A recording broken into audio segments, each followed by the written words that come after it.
All right, let's talk about estrogen and estrogen dominance.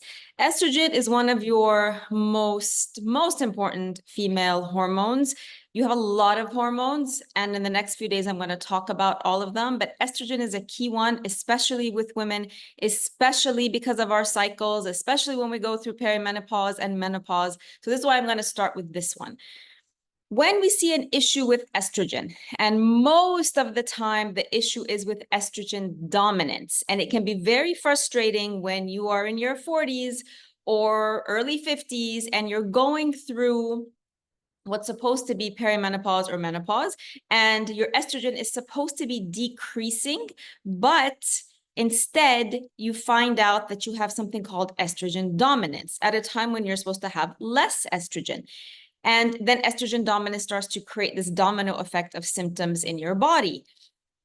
The missing link when it comes to understanding estrogen and estrogen dominance is that has been commonly mistakenly believed that since estrogen is produced by your ovaries, it's part of your reproductive system, since there's an issue with it, an imbalance with it, then the problem must lie in your reproductive system. The problem must be in your ovaries. They're overproducing estrogen, or they're underproducing estrogen, or they're producing estrogen and sometimes it's a lot.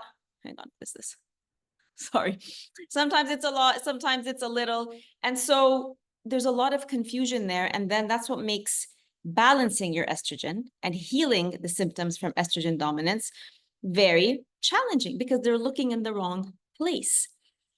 Estrogen is produced in your ovaries, yes. And depending on your age, your ovaries might be producing the perfect amount of estrogen for your age.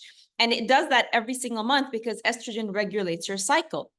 You need the right amount of estrogen every single month in order to go through your cycle repeatedly, month after month after month. Estrogen is the hormone that does that. But once you're done menstruating every single month, your body is done with the estrogen that your body produced that month. It doesn't recycle estrogen every single month. Every single month, your body produces a new batch of estrogen for you to use.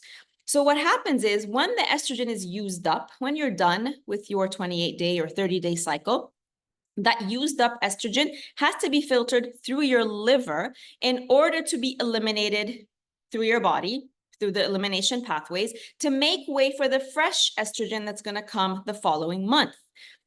So the liver is the one that's responsible for filtering your estrogen. But when the liver is overburdened and overworked and exhausted, because your liver is literally one of your biggest detox organs, and it's in charge of filtering everything that goes through your body, everything you eat and drink and breathe and put on your skin, as well as internally filtering hormones.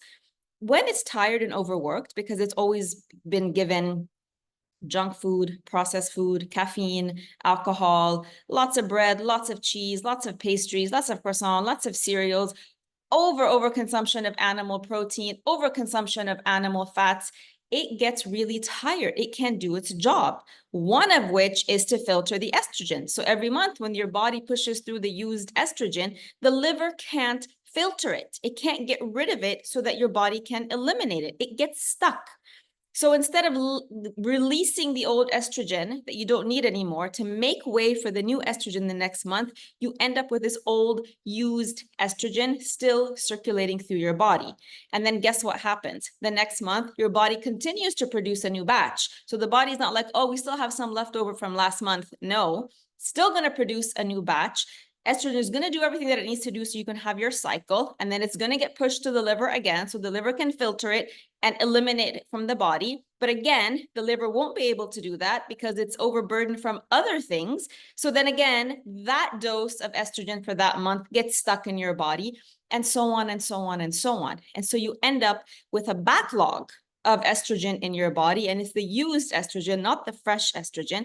And this is the estrogen that leads to all the uncomfortable symptoms. It leads to the heavy periods, the painful periods, irregular periods, painful breasts, PCOS, fibroids, endometriosis, acne, brain fog, aches and pains.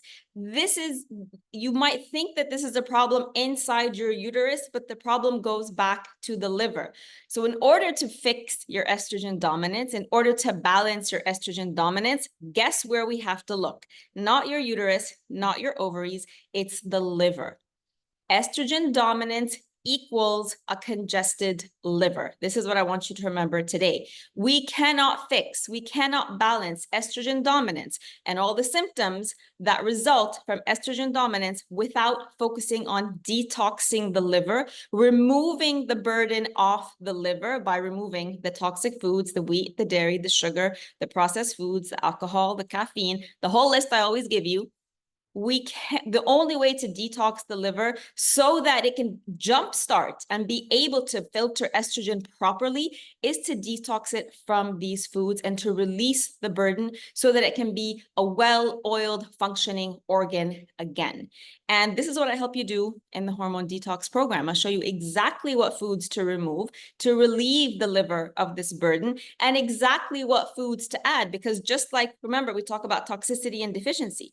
So just like there are foods that create the problem, the toxicity, we need to replenish the foods that the liver is deficient in. So the liver is a breathing, living organ. It needs to be fed properly. It needs nutrients in order to function. So it's not just enough for us to remove the problematic foods. We also have to add in great quantities, the foods that create the vitamins and the minerals and the fuel that the liver needs to function and to function optimally.